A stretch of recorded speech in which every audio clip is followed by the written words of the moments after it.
Sang Tabib Penakluk Dinasti episode 14. Sekembalinya ke penginapan Fulai, Lin An baru ingat bahwa ia telah menjanjikan sebuah rumah kepada pemilik penginapan, Su Guangju, untuk dilihat-lihat, tetapi ia lupa setelah seharian keluar. Ketika bertemu Liang Dazuang, ia mengetahui bahwa Liang Dazuang sudah pergi ke sana bersama Su Guangju sore itu. Rumah itu terletak di dekat Jalan Sande, dan seperti yang dikatakan Su Guangju, rumah itu sangat bagus dalam segala hal. Pemiliknya telah menawarkan 20 tael emas, tetapi ketika mendengar bahwa hakim daerah yang baru ingin membelinya, ia menawarkan untuk menurunkan harganya menjadi 18 tael. Lin An meminta Liang Dazuang untuk memutuskan masalah ini atas namanya. Mengenai 2 tael bantuan, itu tidak perlu karena statusnya dan dia tidak ingin orang lain mengatakan bahwa dia menindas orang lain. Malam pun tiba dan lampu pun menyala. Liang Dazuang menyiapkan kereta kuda dan mengantar Lin An ke kantor pemerintahan daerah. Konon, semua koki yang bertugas memasak malam ini diundang dari Menara Hongyan, restoran paling terkenal di Kabupaten Qingyun. Pada hari kerja, ketika kantor pemerintahan daerah mengadakan acara besar atau tamu penting, mereka akan datang ke Menara Hongyan atau mengundang koki dari Menara Hongyan. Saat melewati Menara Hongyan, Lin An memperhatikan dengan saksama dan melihat banyak kereta kuda dan kuda terparkir di depan pintu. Seorang kenalan turun dari salah satu kereta kuda. Ternyata dia Wan Boping, kepala keluarga Wan. Seiring kondisi putra keduanya, Wan Tingseng, yang berangsur-angsur membaik, suasana hati Wan Boping pun mulai membaik. Ia pun pergi makan di luar. Karena sibuk, Lin An tidak menghampirinya, melainkan menatap Liang Dazuang dan meminta untuk segera berlalu. Kereta kuda itu berputar menuju gerbang belakang kantor pemerintah daerah dan menemukan bahwa ada juga beberapa kereta kuda yang terparkir di sana. Qingyun adalah daerah tingkat bawah, dan gaji para pegawainya sangat rendah, sehingga memiliki kereta kuda saja sulit didapat, apalagi mewah. Bahkan kereta kuda kepala pegawai Kuo Shouguang pun sudah sangat tua, dengan beberapa tambalan di tirainya. Di samping kereta kuda baru yang dibeli Lin An, kereta kuda itu tiba-tiba tampak lusuh. Kuo Shouguang memegang posisi yang sangat penting di pemerintahan Kabupaten Qingyun. Ia terlibat dalam mengorganisir berbagai kegiatan, berkomunikasi dengan berbagai departemen, dan bahkan menyampaikan instruksi dari atasan kepada bawahan. Ketika Lin An turun dari kereta, Kuo Shouguang datang menyambutnya, membungkuk, dan berkata sambil tersenyum, "Tuan Hu, Anda terlambat. Semua orang menunggu Anda." Lin An tertawa dan berkata, "Ini membuatku merasa sangat rendah hati." "Kenapa kamu begitu sopan?" Kuo Shouguang berkata, "Yang mulia adalah tamu kehormatan malam ini." "Benarkah?" "Hahaha." Pria ini tertawa agak terlalu bangga pada dirinya sendiri. Mengikuti Kuo Shouguang ke taman belakang, mereka melihat sebuah meja di pavilion. Yang berhak duduk di sana adalah hakim daerah, letnan daerah, kepala panitera, dan berbagai petugas. Para pelayan dan polisi lainnya ditempatkan di 2 meja terpisah, berjarak lebih dari 3 meter dari pavilion. Kuo Shouguang memimpin Lin An memasuki pavilion. Hakim wilayah Su Qinglian duduk di ujung meja, tak bergerak. Karena ia tak bergerak, para pegawai lainnya pun tak bergerak. Su Qinglian berkata, "Tuan Lin ada di sini. Silakan duduk." Semua orang berkata, "Tuan Hu, silakan duduk." Lin An menyadari kursi yang disediakan untuknya bukan di sebelah Su Qinglian, melainkan di seberangnya. Itu salah. Logikanya, akulah orang kedua di Kabupaten Qingyun, dan tamu kehormatan malam ini. Su Qinglian, seharusnya kau mendudukanku di sebelah kirimu. Meskipun mejanya bundar, kau, Su Qinglian, duduk di ujung meja. Jika aku duduk di seberangmu, bukankah itu berarti aku yang terakhir? Aku berkata, Su tua ini agak tidak jujur. Dia mempermainkanku, mencoba menjatuhkanku di depan semua rekan kerja ini. Astagaan. Ini unjuk kekuatan yang mencolok. Sepertinya hari ini adalah pesta Hongmen. Lin An tidak mau repot-repot mengatur tempat duduk. Ia tersenyum dan duduk di kursi kosong, lalu melihat ke meja. Makanannya cukup banyak, tetapi semuanya sudah dimakan. Ia mengira mereka akan menunggunya, tetapi ternyata mereka sudah mulai. Orang-orang bodoh ini sungguh kasar, sama sekali tidak punya rasa keramahan. Lin An baru saja duduk ketika Hakim Kabupaten Su Qinglian berkata, "Tuan Lin terlambat. Sesuai aturan, Anda harus minum 3 gelas anggur sebagai denda." Lin An tersenyum dan berkata, "Maaf, ada kemacetan lalu lintas." Alasan yang umum di zaman modern, tetapi di era ini, rasanya begitu lemah dan tak berdaya. Jalan-jalan di Kabupaten Qingyun tidak lebar, tetapi hanya ada beberapa kereta kuda yang melintasi seluruh wilayah. Kemacetan lalu lintas? Tak seorang pun akan percaya. Bahkan sebelum ia menyentuh sumpitnya, 3 cangkir besar anggur telah diletakkan di hadapan Lin An. Ini memang anggur asli. Lebih tepatnya, itu bukan cangkir, melainkan cangkir teh, masing-masing beratnya lebih dari 2 tael. Lin An langsung mengerti ini jelas tipuan. Su Qinglian, si rubah tua, ingin meredam kesombongannya di depan rekan-rekannya, meredam semangatnya, dan memberitahu semua orang bahwa ia adalah pemimpin Qing Yun yang tak terbantahkan. Lin An mengumpat dalam hati, kau mempermainkanku. Ia hampir saja meneguk 3 gelas anggur dan menjatuhkanku. Apa kau benar-benar akan mempermalukanku di depan begitu banyak orang? Lin An tersenyum dan berkata, aku tidak bisa minum banyak. Aku belum pernah minum sebelumnya. Su Qinglian tersenyum dan berkata, semuanya harus dilakukan sesuai aturan. Bar itu seperti pejabat, dan aturan tidak boleh dilanggar. Kalimat ini jelas dimaksudkan untuk memperingatkan Lin An. Lin An menatap lelaki tua yang begitu buta itu hingga ingin mengambil segelas anggur dan menyiramkannya ke wajahnya. Tetapi ia teringat akan instruksi ayahnya sebelum pergi. Lebih baik tidak mengungkapkan identitasnya begitu saja. Maka ia berkompromi dan berkata, 1 gelas saja. Tuan Su tidak ingin aku mabuk di tempat, kan? Su Qinglian berkata, jangan pulang sebelum mabuk. Kamu tamu kehormatan hari ini. Hanya jika kamu minum dengan baik, semua orang bisa bahagia. Lin An mencibir, aku akan lebih senang jika bisa membuat kalian mabuk. Dasar bajingan. Minumlah 3 gelas anggur. Merasa benar-benar bisa membuatku linglung. Lin An mengambil gelasnya dan meneguknya. Ia baru saja menyadari kemampuan minumnya yang luar biasa. Keahliannya minum pertama kali diungkapkan oleh saudara angkatnya, Si Suedong. Si Suedong juga bukan orang jahat. Pria kejam yang memiliki 2 dari 4 sifat buruk alkohol, seks, kekayaan, dan amarah. Ia telah mengajarinya tentang alkohol, seks, dan uang, dan memberinya 3 harta karun gambar memetik bunga, gambar istana musim semi, dan 3 pil cambuk. Di permukaan, ia tampak sangat berbakti kepada saudaranya, tetapi sebenarnya ia menyimpan dendam yang mendalam atas pukulan yang diterimanya di Menara Yanyun, merusak dirinya sendiri dengan segala cara yang ia bisa. Tetapi segala sesuatu memiliki sisi buruknya. Kalau bukan karena gambar memetik bunga milik Si Suedong, dia tidak akan bisa bertemu kembali dengan Liang Dazuang dan mendapatkan kembali stempel dan dokumen resminya. Kalau orang ini tidak menuangkan 3 mangkuk anggur untukku di Changting, aku tidak akan tahu kalau toleransi alkoholku begitu baik. Lin An menghabiskan minumannya ketika Kuo Shou Guang, kepala bagian administrasi, datang dan menawarinya gelas kedua. Lin An mengumpat dalam hati, ikat pinggang siapa yang tidak diikat kencang, sampai memperlihatkan tubuhmu yang jelek? Astagaan, kau dan Su Qinglian menipuku bersama-sama. Aku akan membalas dendam padamu nanti. Su Qinglian mengedipkan mata, dan semua orang bersorak serempak, berharap bisa menciptakan momentum dan menempatkan Lin An dalam posisi sulit. Lin An tidak bisa membiarkan orang-orang ini meremehkannya saat ini. Dia bisa minum dengan baik, jadi mengapa dia harus takut pada mereka? Jadi dia minum 3 gelas sekaligus. Setelah 3 gelas anggur ini, suasana tiba-tiba menjadi ramai. Su Qinglian mengangkat gelas di depannya dan berkata, Tuan Lin memiliki kapasitas anggur yang besar. Atas nama semua rekan saya di Kabupaten Qing Yun, saya menyambut Anda. Saya akan minum terlebih dahulu sebagai tanda hormat. Sebelum Lin An sempat menghentikannya, pria itu sudah menghabiskan segelas anggur, jelas berniat menipu Lin An, yang bahkan belum menggigit makanannya. Sementara itu, Kuo Shou Guang sudah mengisi gelas Lin An.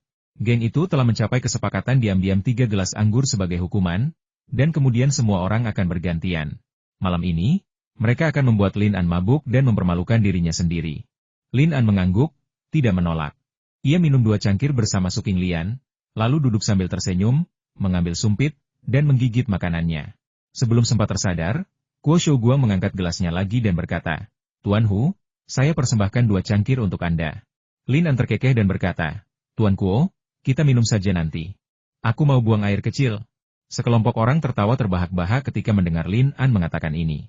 Lin An bangkit untuk pergi ke toilet dan awalnya ingin memanfaatkan kesempatan itu untuk bersantai. Tetapi Kuo Shou Guang mengikutinya seperti bayangan dan berkata sambil tersenyum Tuan Hu, hari sudah gelap dan jalannya licin. Sebaiknya saya menemani Anda. Ia tidak mengkhawatirkan Lin An, tetapi khawatir Lin An akan memanfaatkan kesempatan itu untuk melarikan diri. Lin An menyeringai dan berkata, itu yang terbaik. Ia berjalan dengan langkah ringan dan ekspresi terhuyung-huyung, jelas-jelas mabuk. Seseorang di belakangnya berbisik, Tuan Lin tampaknya terlalu banyak minum. Kuo Shou Guang membantu Lin An dan datang ke toilet. Ia berbisik kepada Lin An, Tuan Hu, kami di sini. Lin An menanggapi dan memberi isyarat sopan, Tuan Kuo, silakan. Kuo Shou Guang berkata, Tuan, silakan masuk dulu. Keduanya masuk ke toilet satu persatu. Lin An mengangkat jubahnya dan mendapati Kuo Shou Guang sedang menatapnya. Ia tersenyum dan mengingatkannya, Tuan Kuo, Anda juga punya urusan sendiri. Tidak perlu terlalu memperhatikan bayi saya. Kuo Shou Guang tertawa terbahak-bahak dan segera memalingkan muka. Orang ini berkata, Tuan Hu, saya akan bersulang 3 cangkir lagi untuk Anda. Anda tidak boleh bersikap tidak sopan kepada saya. Lin An selalu tidak menyukainya. Dan ketika mendengarnya mengatakan itu, jelas ia akan menghajarnya habis-habisan. Jika Lin An masih memiliki keraguan terhadap atasan langsungnya, Su Qinglian, ia bahkan tidak memandang Kuo Shouguang, seorang pejabat bawahan. Berpikir bahwa penjahat seperti itu berani menindasnya, ia tak kuasa menahan amarahnya. Persetan kau. Orang baik sering ditindas, dan kuda baik sering ditunggangi. Jika aku tidak memberimu pelajaran hari ini, apa kau tidak tahu betapa berkuasanya aku? Aku mempermalukanmu? Apa kau benar-benar berpikir kau orang penting? Ia langsung mengangkat kakinya dan memukul pantat Kuo Shouguang. Kuo Shouguang tak pernah menyangka hakim daerah yang baru akan berani menyerangnya. Ia lengah dan ditendang ke tanah oleh Lin An. Ia kehilangan keseimbangan dan jatuh ke urinoir. Reaksi Kuo Shouguang cukup cepat. Ia membuka mulut dan berteriak, "Seseorang kemari." Sebelum sempat menyelesaikan kata-katanya, ia merasakan sebuah kaki besar datang menghampirinya. Lin An menendang wajahnya dan berkata sambil menggertakkan gigi, "Kalau kau suka minum, minumlah sebanyak-banyaknya." Kuo Shouguang berteriak, "Saya ingin menuntut. Ada saksi atau bukti fisik?" Hahaha. Lin An sangat bangga. Ia berpikir, pejabat tinggi manapun bisa meremukan siapapun sampai mati. Akulah yang akan menindasmu. Lalu ia berbalik dan keluar dari toilet sambil berteriak, "Cepat, siapapun. Tuan Kuo telah jatuh." Para pelayan Yamen adalah yang pertama bereaksi dan menyeret Kuo Shouguang keluar.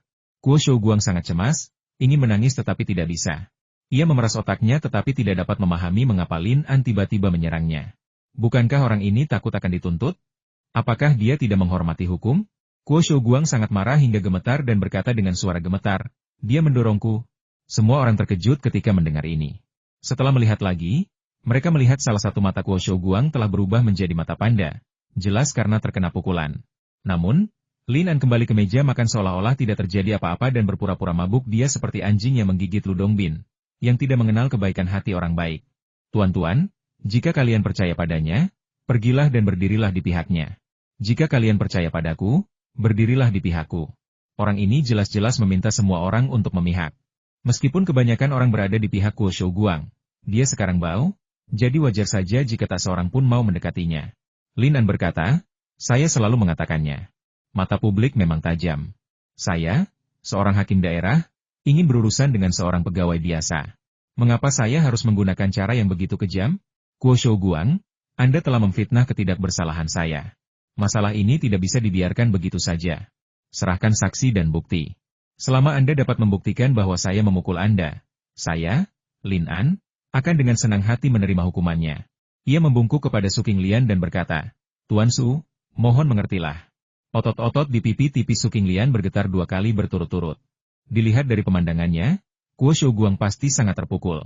Secara emosional, ia dan Kuo Shouguang memang sangat dekat, tetapi kejadian ini benar-benar di luar dugaan. Lin An benar-benar memukul seseorang. Orang ini terlalu liar, tetapi tidak ada bukti. Jika kau bilang Kuo Shouguang brengsek, mengapa kau mengikutinya saat dia buang air kecil? Kau yang memintanya. Dalam situasi seperti malam ini, tidak pantas untuk membicarakannya di depan umum. Su Qinglian terbatuk kering dan berkata, "Cepat dan suruh Tuan Kuo kembali untuk berganti pakaian. Kita bisa membicarakannya besok jika ada sesuatu." Setelah kejadian ini, suasana hati semua orang tentu saja sangat terpengaruh. Meskipun fakta pemukulan Kuo Shouguang belum dikonfirmasi, hal itu telah menimbulkan bayangan psikologis bagi semua orang. Setelah itu, tidak ada yang berani berinisiatif untuk bersulang kepada Lin An. Semua orang dapat melihat bahwa orang ini berhati hitam dan kejam, dan tidak akan ada konsekuensi baik jika mereka menyinggungnya. Tak seorang pun mengundang Lin An untuk minum, tetapi ia yang mengambil inisiatif. Selain Su Qinglian, semua orang di sana adalah bawahannya. Ia hanya menyesap anggur ketika minum bersama orang lain, sementara yang lain menghabiskannya. Melihat semangat Lin An yang tinggi, Su Qinglian merasakan berbagai emosi, dan segera mengakhiri perjamuan. Namun, Lin An merasa sedikit tidak puas, dan akhirnya mengambil inisiatif untuk mengangkat gelas anggur ke Su Qinglian. "Tuan Su, saya ingin bersulang." Su Qinglian berkata, "Segala sesuatu ada batasnya. Alkohol memang bisa menyegarkan suasana, tetapi konsumsi berlebihan itu tidak baik." Ia benar-benar berbicara dengan nada seperti itu sekarang. Lin An berkata, "Tuan Su sudah tua. Jaga kesehatanmu baik-baik. Minumlah sedikit, aku akan menghabiskannya." Ia mendongakkan kepalanya dan menghabiskan segelas anggur itu hingga bersih. Su Qinglian mencibir Lin An dan berkata, "Meskipun aku sudah tua, aku tidak setua itu sampai tidak bisa minum segelas anggur. Bagaimana mungkin aku menolak tawaran baik dari Tuan Hu?" Ia pun meneguk segelas anggur. Ia mengulurkan tangan dan menepuk bahu Lin An, lalu berkata, "An, tunggu sebentar sebelum pergi. Ketika Lin An mendengar orang itu memanggilnya dengan penuh kasih sayang, dia menduga bahwa lelaki tua ini pasti sedang berbuat jahat, dan bertanya-tanya ide apa yang akan dipikirkan lelaki tua itu untuk menyiksanya. Semua orang pergi satu demi satu, dan kecuali pembantu yang bertugas membersihkan taman, hanya Su Qinglian dan Lin An yang tersisa. Su Qinglian bertanya, "An, bagaimana pemeriksaan hari ini?" Lin An berkata, "Jembatan Qingyun diblokir, dan orang-orang tidak dapat melewatinya. Jembatan Qingyun ini sangat penting untuk transportasi seluruh penduduk kota. Jembatan ini harus diperbaiki sesegera mungkin." Meskipun Lin An menyadari ada yang tidak biasa, ia tidak memberitahu Su Qinglian. Ia yakin bahwa sebagai pejabat setempat, Su Qinglian seharusnya tahu lebih banyak daripada dirinya. Ia mengangguk dan berkata, "Saya rasa begitu." Su Qinglian berkata, "Saya berencana untuk membiarkan Anda bertanggung jawab memperbaiki jembatan Qingyun." Lin An segera mengajukan pertanyaan yang paling penting, berapa banyak dana yang Anda rencanakan untuk dialokasikan kepada saya? Su Qinglian menghela napas dan berkata, "An, kau lihat kas kita kosong. Kita bahkan tidak punya uang untuk memperbaiki kantor pemerintah daerah. Bagaimana kita bisa memperbaiki jembatan Qingyun? Seorang juru masak yang baik tidak bisa memasak tanpa nasi.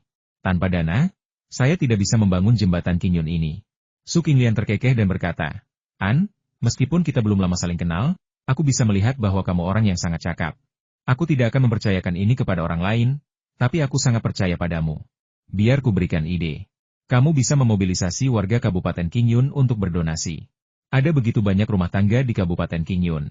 Jika setiap rumah tangga menyumbang 5 tael perak, jembatan Qingyun bisa dibangun." Lin An mengumpat dalam hati, "Su Qinglian, oh Su Qinglian, kau mencoba menipuku. Kau tak bisa memikirkan ide yang lebih buruk. Jika aku berkeliling dari rumah ke rumah meminta uang, bukankah aku akan menyinggung setiap warga Kabupaten Qingyun? Aku baru beberapa hari menjadi pejabat, dan aku sudah dikritik. Pada dasarnya itu jebakan bagiku." Lin An berkata, "Tuan, Qingyun telah dilanda bencana alam selama 2 tahun terakhir. Rakyat menghadapi kesulitan yang semakin besar. Bahkan para tuan tanah pun tak punya makanan berlebih. 5 tael perak per rumah tangga bukanlah sesuatu yang mampu dibeli oleh rakyat jelata." Su Qinglian berkata, "Pikirkan baik-baik, kamu pasti bisa menemukan solusinya. Aku percaya padamu." Setelah mengatakan ini, dia menepuk bahu Lin An lagi, bangkit, dan kembali ke rumahnya untuk beristirahat. Membangun jembatan Qingyun bukanlah tugas yang sulit bagi Lin An. Lagi pula, ia memiliki Wan Boping di belakangnya. Selama ia memberi sedikit tekanan pada orang tua itu, Wan Boping pasti bersedia membayarnya. Namun, Lin An tidak begitu patuh. Su Qinglian sedang merencanakan untuk mempermalukannya, jadi bagaimana mungkin ia menurutinya? Lin An tidak langsung pergi. Ia pergi ke sel penjara dan meminta petugas pengadilan untuk membawa You Batian ke ruang penyiksaan. You Batian jelas-jelas mulai tidak sabar diinterogasi larut malam. Melihat bahwa yang datang adalah hakim daerah yang baru, ia tak kuasa menahan napas dan berkata, "Tuan Hakim Daerah, sudah larut malam. Bagaimana kalau Anda tidur saja dan datang lagi?" Lin An bertanya, "Kamu belum mendengar kabar apapun tentang dunia luar selama 2 hari terakhir ini. Apakah kamu merasa sedikit gelisah?" You Batian menatap Lin An dengan dingin dan bertanya, "Apa maksud Anda, Tuan?" Lin An mengeluarkan teleskop yang direbutnya dari tangan Jia Liu, perlahan meletakkannya di atas meja, dan berkata sambil tersenyum, "Apakah kamu mengenali benda ini?" You Batian menyipitkan matanya dan menatap teleskop. "Saya tidak mengetahuinya, dan saya belum pernah melihatnya sebelumnya." "Kau pernah mendengar nama camp itu, kan?" You Batian tiba-tiba berdiri dan menyerbu bagaikan singa yang marah, mencengkeram pakaian Lin An dengan kedua tangannya, matanya terbuka lebar seolah ingin mencabik-cabiknya. Lin An sama sekali tidak takut dengan ledakan amarahnya. Ekspresinya tetap tenang saat menatap You Batian. "Kalau mau bicara, duduk saja. Kalau tidak, serang saja aku. Tapi sebelum itu, pikirkan saudara-saudaramu di luar sana." You Batian tertegun sejenak, lalu akhirnya menyerah di bawah tatapan Lin An. Ia perlahan duduk dan berbisik, "Apa maumu?" Lin An merapikan pakaiannya dan berbisik, "Seharusnya aku yang bertanya ini padamu. Kenapa kau bersembunyi di penjara Qingyun? Kau pasti bisa pergi dari sini dan melarikan diri." You Batian meletakkan tangannya yang besar di atas meja, alisnya yang tebal berkerut. Setelah berpikir sejenak, akhirnya ia berkata, "Saya diperintahkan pergi ke Gunung Tianlang untuk menumpas para bandit, tetapi tiba-tiba saya dijebak dan disergap di sepanjang jalan. Pasukan saya menderita banyak korban. Dari 200 orang yang pergi, hanya selusin yang berhasil melarikan diri." Lin An bertanya, "Apakah Anda khawatir akan diadili di pengadilan militer?" You Batian menggelengkan kepalanya dan berkata, "Aku tidak takut mati, tapi aku tidak bisa mati dengan cara pengecut seperti itu. Aku harus mencari tahu siapa dalang semua ini. Jadi kamu tinggal di Qingyun." You Batian berkata, "Orang-orang yang menyakitiku mengira aku sudah mati." Setelah memikirkannya, Aku menyadari bahwa inilah tempat teraman. Lin An mengangguk. Semakin berbahaya suatu tempat, semakin aman tempat itu. Hal ini seringkali benar. Orang-orang yang menjebak Yao Batian tidak akan pernah menyangka bahwa ia sebenarnya berjongkok dengan jujur di penjara Qingyun. Lin An berkata, mengapa Anda tidak pergi ke Shizhou dan melaporkan masalah ini kepada Tuan Li secara langsung? Otot-otot wajah Yao Batian berkedut. Jelas pertanyaan itu mengenai titik lemahnya. Lin An berkata, hari ini saya melihat jembatan Qingyun rusak. Menyusuri sungai Tongji ke hulu, saya menemukan jejak pembangunan bendungan di hulu. Kemudian saya menyadari bahwa jembatan Qingyun tidak rusak oleh arus deras gunung, melainkan sengaja dihancurkan. Yao Batian berkata, jembatan Qingyun adalah rute terpendek ke timur. Setelah rusak, rombongan biasanya memilih untuk menuju selatan dan menyeberangi jembatan Yongji di Kabupaten Honggu. Lin An bertanya, apakah itu ulah para bandit? Apakah mereka mencoba merampok karavan yang sedang dalam perjalanan? Yao Batian berkata, sejak jembatan runtuh, tidak ada satupun perampokan di jalan ini. Lin An mengerutkan kening dan berbisik, bukankah waktunya sudah tepat? Yao Batian menatap pemuda di depannya dengan kagum. Ia sangat cerdas dan dengan cepat menangkap inti permasalahan dari beberapa patah kata yang diucapkannya. Yao Batian berkata, saya juga tidak tahu. Saya hanya tahu bahwa jembatan Qingyun rusak dengan cara yang aneh. Itu pasti akan terjadi dalam beberapa hari. Lin An terdiam. Yao Batian berkata, Anda baru saja menjabat. Jika terjadi kejahatan besar di Kabupaten Qingyun, saya khawatir Anda tidak akan bisa mempertahankan jabatan Anda. Lin An menyadari bahwa Yao Batian sedang melancarkan serangan psikologis kepadanya, jadi ia tersenyum tipis dan berkata, paling buruk, saya bisa kembali dan terus menjadi warga negara biasa. Apa yang perlu ditakutkan? Yao Batian tertawa terbahak-bahak dan berkata, itu tergantung kasusnya. Kalau kasusnya serius, tidak semudah itu kehilangan jabatan resmimu. Aku khawatir kau juga akan kehilangan akal. Hati Lin An mencelos. Ia tahu Yao Batian tidak melebih-lebihkan. Ada banyak presiden seperti itu dalam sejarah Dakang. Ia berbisik, apakah kau bersembunyi di sini hanya untuk ini? Yao Batian berseru, aku akan membunuh Yan Kui. Ia mengepalkan tinjunya, otot-otot lengannya terlihat jelas, dan sikapnya seganas dewa. Yan Kui adalah pemimpin para bandit dari Gunung Tianlang, dan penyergapannya lah yang telah membuat Yao Batian kehilangan lebih dari 100 anak buahnya. Lin An berkata, membunuh Yan Kui dan menghabisi para bandit di Gunung Tianlang pasti akan menjadi pencapaian yang luar biasa. Yao Batian mendekat dan berkata, aku tidak menginginkan pujian. Yang kuinginkan adalah nyawa Yan Kui. Jika kau bersedia, semua pujian akan menjadi milikmu. Setelah beberapa kali mencoba, Yao Batian akhirnya berinisiatif untuk menawarkan kerjasama kepada Lin An. Lin An perlahan mengulurkan tangannya kepada Yao Batian, dan keduanya berjabat tangan. Yao Batian berbisik, jangan membocorkan informasi apapun tentang urusanku. Aku curiga ada orang di kantor pemerintahan ini yang berkolusi dengan para bandit dari Gunung Tianlang. Lin An mengangguk.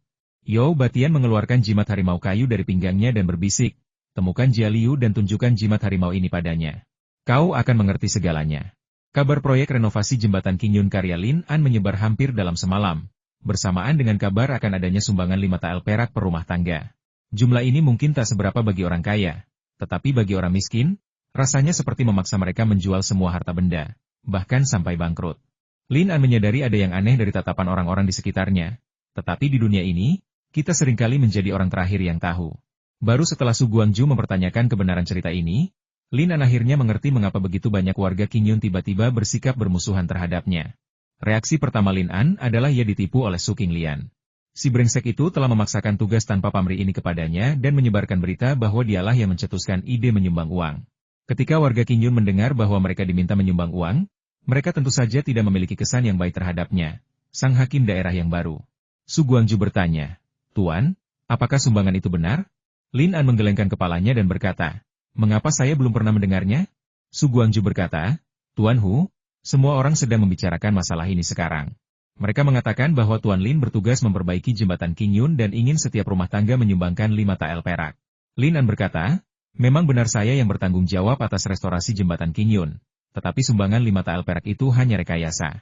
Saya tidak bisa mengambil keputusan sendiri untuk masalah sepenting ini. Saat itu, Murong Feiyan dan Liang Dazuang masuk bersama.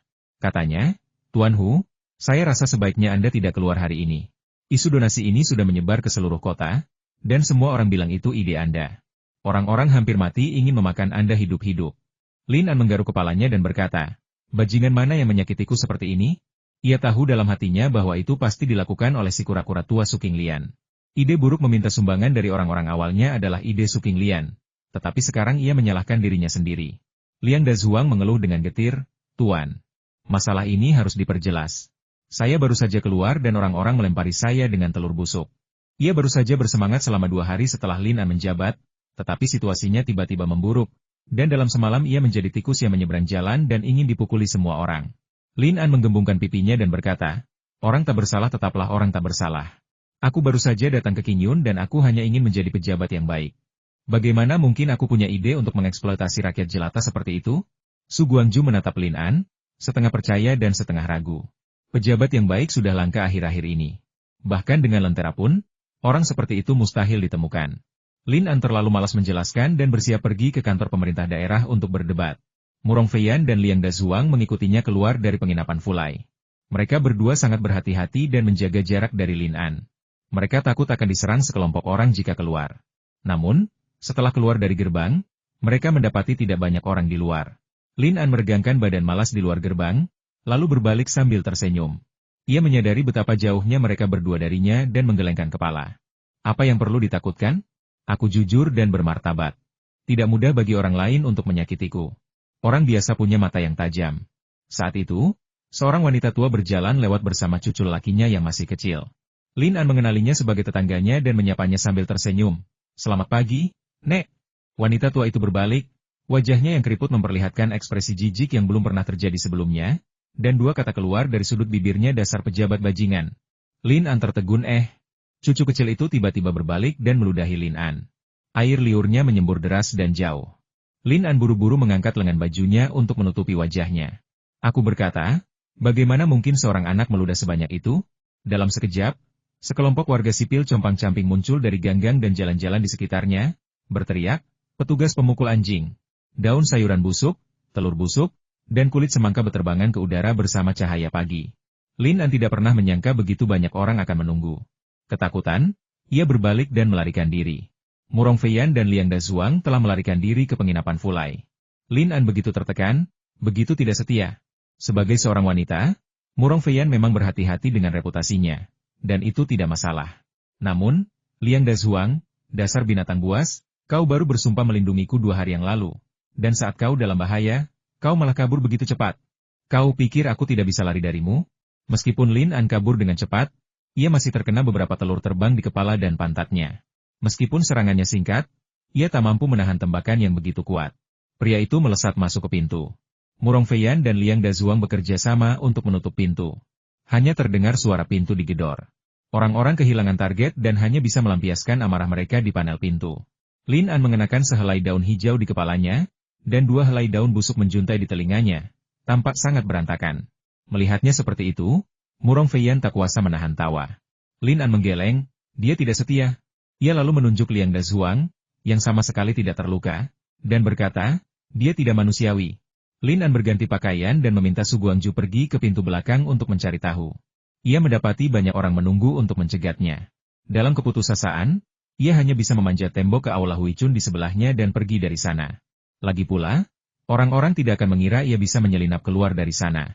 Lin An tidak marah atas serangan membabi buta rakyat, mereka hanya disesatkan dan dibodohi. Setiap kesalahan pasti ada pelakunya, setiap utang pasti ada kreditornya, dan Su Qinglian harus bertanggung jawab atas hal ini. Sebuah tangga juga telah dipasang di Aula Huicun. Lin An menuruni tangga dan melihat bahwa orang yang mengangkatnya adalah Liu Danggui dan Liu Kuohai, ayah dan anak. Ia segera berterima kasih kepada mereka. "Terima kasih, Manajer Liu, atas kemurahan hati Anda." Liu Danggui tersenyum dan berkata, "Guru Lin telah banyak membantu kita. Jadi mengapa kita harus khawatir tentang masalah sekecil itu?" Liu Kuohai berkata, "Tuan Hu, saya yakin Anda tidak mungkin melakukan itu. Pasti ada yang menjebak Anda." Lin An menepuk bahu Liu Kuohai untuk mengungkapkan rasa terima kasihnya. Liu Kuohai berkata, "Tuan Hu, saya sudah menyiapkan kereta. Silakan masuk dan saya akan mengantar Anda keluar." Ayah dan anak itu pun mengenang kebaikan hati Lin An yang luar biasa. Lin An menghela napas lega dan masuk ke dalam kereta. Liu Kuohai keluar dari pintu belakang dan, seperti yang diharapkan, lolos dari sergapan orang-orang biasa. Karena tempat duduk terbatas, Lin An hanya meminta Murong Feiyan untuk pergi bersamanya. Sedangkan Liang Dazuang yang pengecut, Lin An menyuruhnya kembali dan tetap di tempat. Setelah keluar dari gang, Liu Kuohai bertanya, "Anda mau pergi kemana, Tuan Hu?" Lin An berkata, "Pergilah ke kantor pemerintahan daerah." Satu-satunya tujuan Lin An pergi ke pemerintah daerah adalah untuk segera mengeluarkan dokumen resmi agar masyarakat tahu bahwa apa yang disebut sumbangan 5 tael perak per rumah tangga hanyalah rumor belaka. Meskipun Lin An tahu bahwa Su Qinglian berada di balik ini, ia tidak mengkonfrontasi orang tua itu. Lagi pula, ia tidak punya bukti. Sekalipun ia mengkonfrontasi Su Qinglian, ia tetap akan menyangkalnya. Su Qinglian selalu meminta orang-orang untuk memperhatikan tindakan Lin An. Ketika mendengar bahwa orang ini dikejar dan dihalangi oleh rakyat jelata, dan panik seperti anjing yang kehilangan rumahnya, ia merasa sangat lega. Ketika melihat Lin An datang, ia menduga Lin An akan berdebat dengannya. Su Qinglian sudah memikirkan serangkaian tindakan balasan yang lengkap. Seperti kata pepatah, ketika musuh datang, kita akan melawannya. Ketika banjir datang, kita akan menghadangnya dengan tanah. Su Qinglian yakin bahwa ia dapat menghadapi Lin An muda tanpa masalah. Wajah Lin An tidak menunjukkan rasa frustrasi dan kesal seperti yang dibayangkan Su Qinglian. Sebaliknya, ia tampak sedikit puas, seolah-olah baru saja menemukan kebahagiaan yang luar biasa. Melihat ekspresinya yang jenaka, rasa puas Su Qinglian setelah berhasil membalas dendam langsung berkurang drastis. Ia sengaja berkata, "An, kau tidak pergi menggalang dana untuk perbaikan jembatan, jadi apa yang kau lakukan di sini?" Lin An mengumpat dalam hati, "Lagi pula aku ini orang kedua di Kabupaten Qingyun. Pemerintahan kabupaten ini bukan milik keluargamu, jadi kenapa aku tidak boleh datang?" Pengembangan diri Lin An jauh di luar jangkauan para pejabat akar rumput ini. Ia tersenyum dan berkata, "Aku datang ke sini khusus untuk membahas masalah penting denganmu, Tuan." Su Qinglian mengangguk dan memberi isyarat kepada Lin An untuk duduk dan berbicara. Lin An mengeluarkan surat pemberitahuan yang telah disiapkan sebelumnya, yang baru saja ia minta untuk ditulis oleh Murong Feiyan. Isi surat pemberitahuan itu hanyalah pengumuman kepada seluruh kabupaten bahwa ia akan bertanggung jawab atas perbaikan jembatan Qingyun. Mengenai dana, ia akan bertanggung jawab untuk menggalangnya. Semua warga kabupaten akan menyumbang secara sukarela, dan pemerintah tidak akan ikut campur apakah mereka menyumbang atau tidak, atau berapapun jumlah sumbangan mereka. Su Qinglian tak kuasa menahan senyum gembira saat melihat pengumuman ini. Sepertinya anak ini telah jatuh tersungkur. Rakyat jelata menganggapnya musuh bebuyutan, ingin sekali membunuhnya. Reputasi sangatlah penting bagi seorang pejabat. Aku telah mengelola Qingyun dengan cermat selama 2 tahun, dan kau, bocah nakal yang tiba-tiba muncul, ingin menggantikanku begitu kau tiba. Bagaimana mungkin semuanya semudah itu? Hanya dengan jentikan jari kelingkingku, aku bisa menjadikanmu paria di Qingyun, sasaran empuk untuk dilihat semua orang. Setelah membaca draft Lin An, Su Qinglian berkata, "An, kamu baru saja tiba di Qingyun dan belum mengenal orang-orang di sini. Qingyun adalah tempat yang miskin dengan air dan pegunungan yang keras, dan banyak orang yang licik dan tidak patuh. Jika kamu terlalu baik kepada mereka dan membiarkan mereka berbuat sesuka hati, aku khawatir kamu tidak akan bisa mengumpulkan uang sepeser pun pada akhirnya. Bagaimana kamu bisa mulai memperbaiki jembatan Qingyun?" Lin An berkata dengan yakin, "Jangan khawatir, Tuan. Saya punya cara sendiri untuk menangani masalah ini." Su Qinglian berkata, "Meskipun begitu, perbaikan jembatan ini sangat mendesak. Banyak orang yang tidak tertib telah mengeluh kepada CSO, dan CSO telah mengirim orang untuk mendesak kami melakukan ini beberapa kali. Jika kami tidak dapat memperbaiki jembatan Qingyun tepat waktu, kami pasti akan dimintai pertanggungjawaban, setidaknya atas kelalaian pengawasan. An, aku tidak akan bisa melindungimu jika itu terjadi." Lin An mengerjap. Ia salah dengar. Su Qinglian tua itu hanya mencoba mengalihkan semua kesalahan pada dirinya sendiri. "Astagaan kau, bajingan, apa-apaan ini bagiku? Jembatan Qingyun sudah rusak bahkan sebelum aku sampai di sini. Jika ada yang harus disalahkan atas kelalaian ini, itu adalah kau, Su Qinglian. Aku tidak mau repot-repot denganmu, tapi kau malah menekanku. Apa kau benar-benar berpikir aku ini orang yang mudah ditindas?" Su Qinglian mengira Lin An marah, tetapi takut bicara, jadi dia berkata dengan sungguh-sungguh, "An, aku hanya bisa memberimu waktu 1 bulan. Jika kamu tidak bisa mengumpulkan dana untuk perbaikan jembatan dalam waktu 1 bulan, aku khawatir aku akan." Lin An menyela dan berkata, "Tuan Su, Anda adalah Anda, saya adalah saya. Saya akan mengurus urusan saya sendiri. Anda tidak perlu melindungi saya dari angin dan hujan. Jika para petinggi benar-benar ingin menyelidiki, Anda tidak memiliki kemampuan untuk melakukannya." Ini. Wajah tua Su Qinglian memerah karena tersedak. Lin An tersenyum dan berkata, "Karena saya telah menerima tugas memperbaiki jembatan Qingyun, saya pasti dapat melakukannya dengan baik." Su Qinglian berkata, "Kata-kata saja tidak cukup." Ia mendekat selangkah demi selangkah, mencoba mendorong Lin An ke dalam perangkap yang telah ia pasang sejak lama. Lin An menolak untuk tertipu oleh tipuannya. "Bajingan, kau ingin aku memberimu perintah militer? Tidak mungkin. Lagi pula, kau tidak layak." Lin An berkata, "Tuan, sebagai orang tua Qingyun, kita seharusnya membantu orang-orang menyelesaikan masalah mereka. alih-alih membebani mereka. Tidakkah kau setuju? Su Qinglian mengangguk. Aku juga berpikir begitu. Lin An mencibir Su Qinglian. Tidak mungkin. Bukankah kau mengaku orang benar? Kau sudah memakan penggugat dan tergugat, dan warga Kabupaten Qingyun penuh dengan keluhan tentangmu. Dan sekarang kau berpura-pura menjadi orang baik di hadapanku. Lin An berkata, jangan lakukan kepada orang lain apa yang kau tidak ingin orang lain lakukan kepadamu. Jika kita ingin orang-orang berdonasi dengan lancar, kita harus memberi contoh. Hanya dengan memberi contoh kita dapat meyakinkan mereka. Setuju? Su Qinglian mulai memahami niat Lin An. Ia ingin pejabat seperti Lin An memimpin dalam menyumbang uang. Su Qinglian memang pelit, dan membuatnya menyumbang lebih sulit daripada melukai dirinya sendiri. Ia terbatuk dan berkata, An, bukannya aku tidak setuju dengan usulmu, tapi kau juga tahu gaji tahunan kami sangat minim, hampir tidak cukup untuk menghidupi keluarga kami. Bagaimana kami bisa punya uang lebih untuk disumbangkan? Bahkan jika kita masing-masing menyumbangkan sedikit uang, itu hanya akan menjadi setetes air di lautan dan tidak akan menyelesaikan masalah mendasar. Lin An berkata, sikap. Yang diinginkan rakyat tak lain hanyalah sikap kita. Segelas air pun tetaplah air.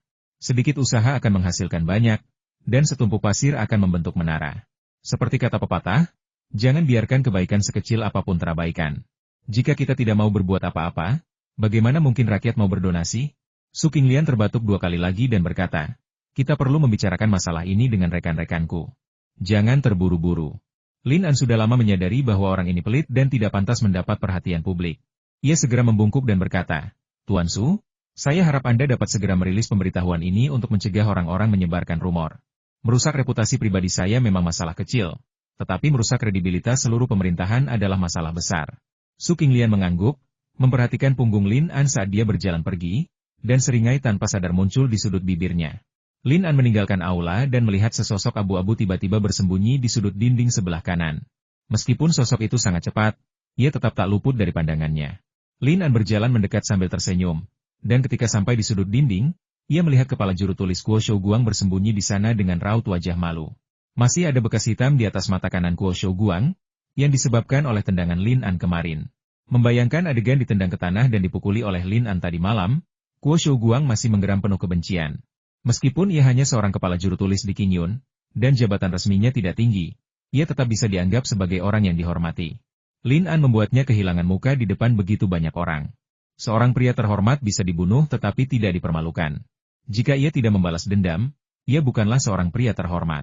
Ada banyak jenis orang di dunia ini. Beberapa tidak pernah menganggap diri mereka sebagai pria sejati, sementara yang lain, meskipun jelas-jelas melakukan hal-hal yang tercela dan tak tahu malu, bersikeras berpura-pura menjadi pria sejati. Kuo Shouguang jelas termasuk dalam golongan yang terakhir. Melihat Lin An sebagian karena kebencian, dan sebagian lagi karena rasa takut, itulah sebabnya Kuo Shouguang menyembunyikan diri. Tatapan mata Lin An begitu tajam sehingga sekilas saja ia sudah mengenali Kuo Shouguang.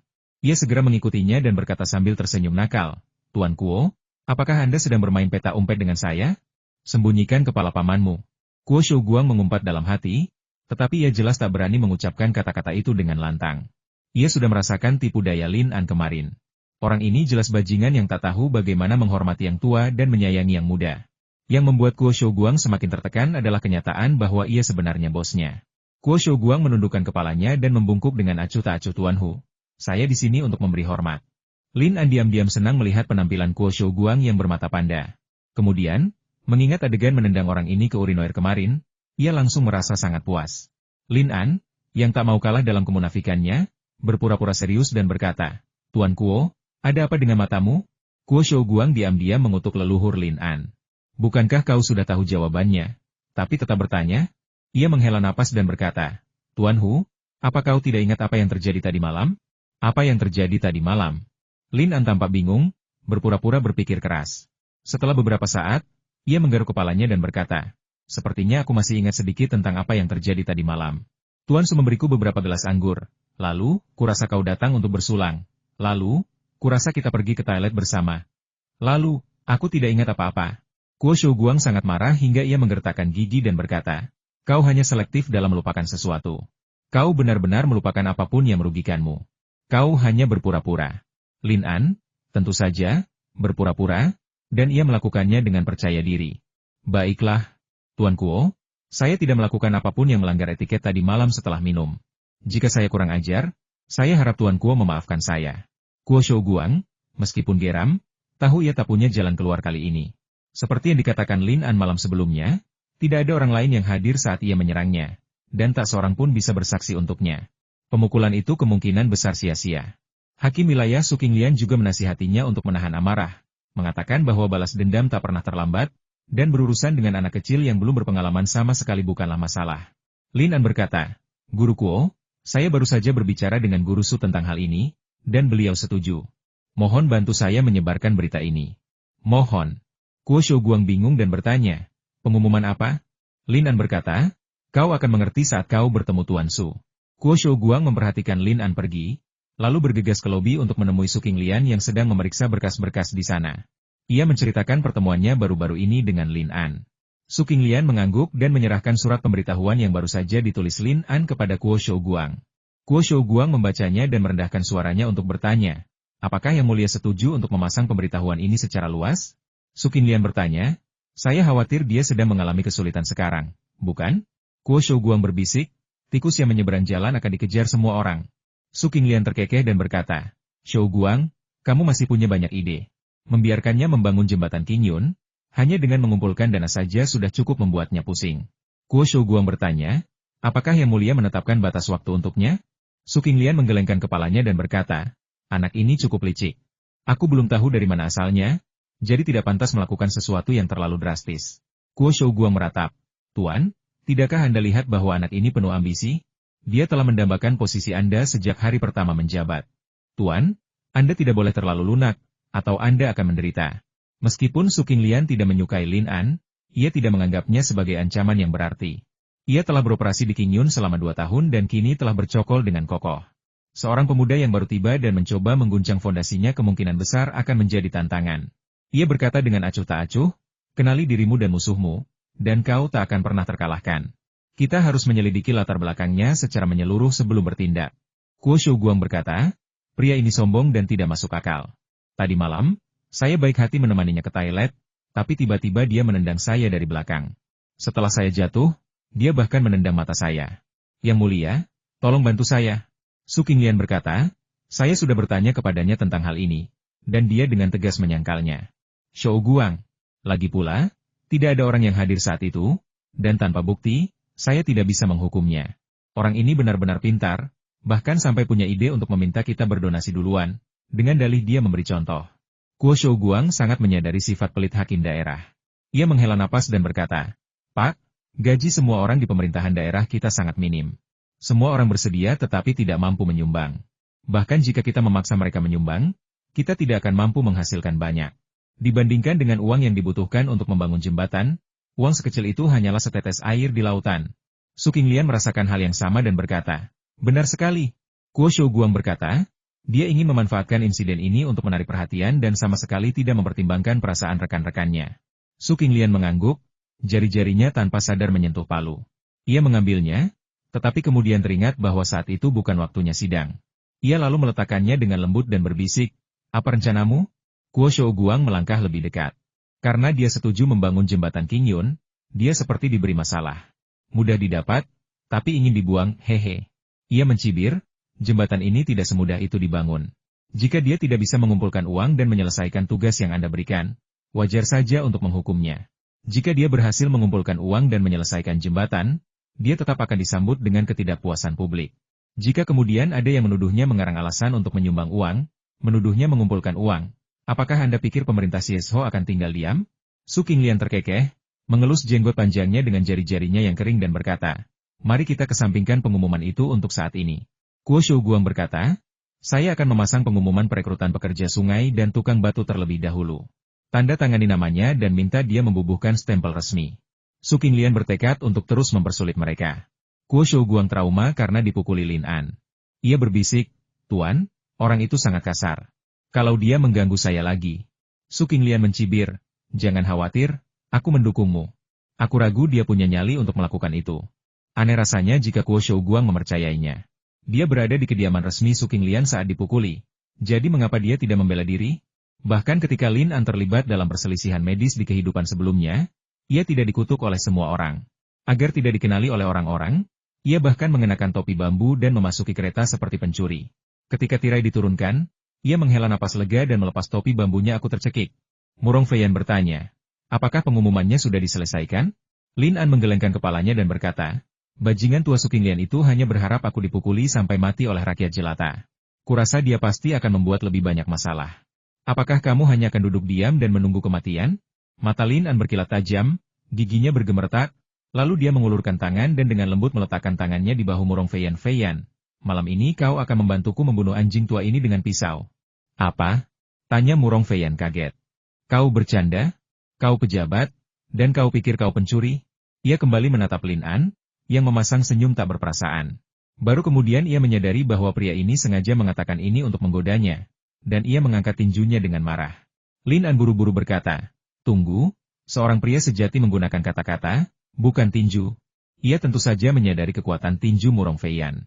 Namun, Murong Feiyan mengubah tinjunya menjadi jari dan menyodok Lin An dengan ringan. Lin An tiba-tiba merasa tubuhnya lumpuh dan tak bisa bergerak. Hei, kau benar-benar menekan titik akupunturku, hahaha. Jelas sekali bahwa Murong Feiyan tidak berniat melepaskannya begitu saja. Ia lalu menekan pinggang Lin An yang sedang tertawa, dan tawa riang Lin An yang liar pun menggema di dalam kereta.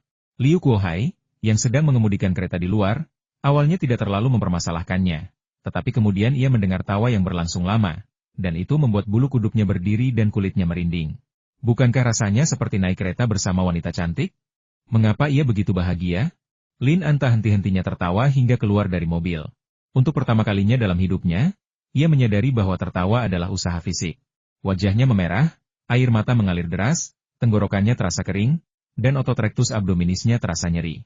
Bahkan bokongnya terasa terlalu kencang akibat sfinkter. Sungguh siksaan, sungguh siksaan. Lin An menatap Murong Feiyan, yang tampak kesal. Nona, lain kali tolong jangan terlalu licik. Murong Feiyan tersenyum, tampak seperti gadis muda yang cantik, baik hati, dan polos. Lin An diam-diam meludah. Pah, pah, pah, pah. Apa-apaan semua kepura-puraan kebaikan ini? Wanita ini benar-benar kejam ketika dia sedang marah. Lin An mengerti bahwa seseorang seharusnya tidak terlalu serius dengan wanita. Seperti kata pepatah, pria yang baik tidak berkelahi dengan wanita. Hati macam apa yang kumiliki? Meskipun payudaraku tidak sebesar payudaramu, aku sangat rendah hati. Kekerasan hari ini adalah untuk membuka jalan bagi kekerasan balasan di masa depan. Lin An meregangkan pinggangnya, meletakkan tangannya di punggung bawah, dan berdiri tegak di bawah sinar matahari dengan postur yang sangat tegak dan berwawasan ke depan. Posturnya agak canggung, tetapi menunjukkan sifat keras kepala dan semangat pantang menyerah. Di depan terbentang sungai yang berkelok-kelok, dipagari pohon-pohon willow hijau. Angin sepai-sepai membelai benang sutra hijau pepohonan, menyerupai rambut anggun seorang gadis muda yang menari tertiup angin. Sebuah rumah bangsawan muncul di antara pepohonan hijau. Itulah tujuan Lin An hari itu, rumah bangsawan Hong Liu. Tak ada sebatang pohon willow merah pun di luar kediaman Hong Liu. Rasanya agak sesuai dengan namanya. Lin An adalah orang pertama yang berjalan melintasi jembatan lengkung batu di depannya dan tiba di gerbang kediaman Hong Liu. Sebelum ia sempat masuk, gerbang itu terbuka dari dalam.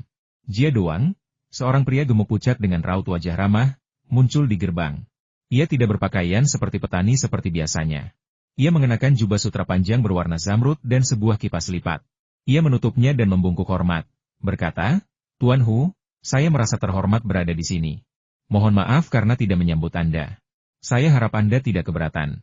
Lin An tahu bahwa mereka telah menyadari kedatangannya, jadi dia tersenyum dan mengangguk.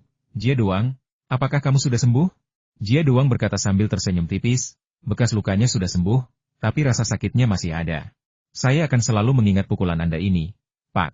Lin An menghela napas dan berkata, setelah melalui begitu banyak lika-liku, bukankah kau masih menyimpan dendam? Ia melangkah masuk ke Hong Liu Manor, diikuti oleh Murong Feiyan dan Liu Kuohai. Jia Doang segera mengikuti dan bertanya, apa yang membawamu ke sini, Tuan? Lin An bertanya, Jia Liu tidak bersamamu? Meskipun Jia Doang tahu bahwa Lin An telah mengetahui rahasia antara dirinya dan Jia Liu, ia tetap diam dan berkata sambil terkekeh, semakin banyak kau bicara, semakin bingung aku. Melihat Lin An tiba-tiba datang ke rumahnya, Jia Doang tentu saja sedikit gugup. Lin An berkata, aku tidak takut benar-benar bingung, aku hanya takut berpura-pura bingung. Ia menyerahkan jimat harimau kayu pemberian Yo Batian kepada Jia Doang. Ketika Jia Doang melihat jimat harimau itu, raut wajahnya langsung berubah. Ia membungkuk kepada Lin An lagi, kali ini sampai menyentuh tanah, dan berkata dengan hormat, maafkan saya, Tuan. Ini masalah yang sangat penting. Saya tidak berani lalai. Lin An berkata, aku datang kepadamu untuk memberitahumu sesuatu. Jia Doang memberi isyarat untuk mempersilakan mereka masuk. Murong Feiyan dan Liu Kuohai ingin mengikutinya. Tetapi Jia Doang berkata, silakan tinggal. Saya perlu membicarakan sesuatu dengan guru secara pribadi. Murong Feiyan tidak mempercayai Jia Doang dan bertanya dengan dingin. Apakah ada yang tidak bisa kamu katakan di depan umum? Lin An tersenyum dan berkata, tunggu aku di luar. Kita perlu membicarakan ini secara pribadi. Ia yakin You Batian tidak akan menyakitinya. Bahkan, mengingat statusnya saat ini, ia bukanlah sosok yang penting. Lin An datang ke istana Hong Liu karena penasaran. Ia ingin memahami hubungan antara You Batian dan kelompok ini, dan apa yang direncanakan para prajurit batalion kepala harimau dengan menahan mereka di sana. Alasan lainnya adalah Lin An punya firasat bahwa kelompok ini adalah temannya, bukan musuhnya. Jia Doang dan Lin An berjalan masuk ke dalam rumah bersama-sama. Ia berkata sambil tersenyum, Tuan Lin benar-benar berani. Apa kau tidak khawatir aku akan menyakitimu? Lin An tertawa terbahak-bahak. Apa kau begitu dendam dan ingin membalas dendam hanya karena 10 cambukan tongkat? Kurasa kau tidak sesempit itu. Jia Doang berkata, Tuan Lin datang membawa jimat harimau kakak tertua saya. Jadi saya harus memperlakukannya sebagai tamu kehormatan. Sambil berbincang, mereka sudah tiba di halaman belakang. Di halaman belakang yang luas itu, duduk seorang cendekiawan berpakaian putih. Cendekiawan berpakaian putih itu duduk dengan tenang di bawah pohon osmanthus yang harum, memainkan untaian manik-manik Buddha cendana merah berdaun kecil berbentuk bintang emas di tangannya, dengan mata terpejam, dan tidak berhenti karena kedatangan para tamu. Jia Doang berkata dengan hormat, Tuan Xiao, Tuan Lin ada di sini. Ia menyerahkan jimat harimau yang baru saja diberikan Lin An kepadanya kepada cendekiawan itu. Cendekiawan berbaju putih itu mengangguk, matanya masih terpejam, dan berkata ke arah datangnya Lin An, nama saya Xiao Tianmu. Saya sedang sakit, jadi saya tidak bisa menyapa Anda, Tuanku. Lin An memperhatikan bahwa matanya masih tertutup, dan menduga ia memiliki masalah mata. Ia duduk di bangku batu di sebelah cendekiawan berjubah putih dan bertanya dengan lembut, Tuan Xiao, apakah Anda memiliki masalah mata? Xiao Tianmu berkata, buta. Suaranya tenang dan tanpa sedikit pun kekecewaan. Lin An berkata, maaf, aku terlalu tiba-tiba. Xiao Tianmu tersenyum dan berkata, tidak ada yang perlu dipermalukan.